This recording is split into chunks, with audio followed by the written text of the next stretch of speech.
Khi tham gia hoạt động này thì em thấy rất là thú vị, được trải nghiệm cùng các bạn và mỗi chung đội thi đấu với nhau làm tốt hơn, cái gì vui vẻ hơn.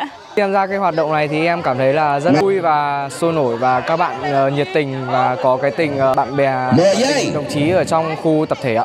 Đến ngày thứ hai thì em đã cảm thấy được cái tình cảm anh em bạn bè ở trong khu tập thể rồi ạ.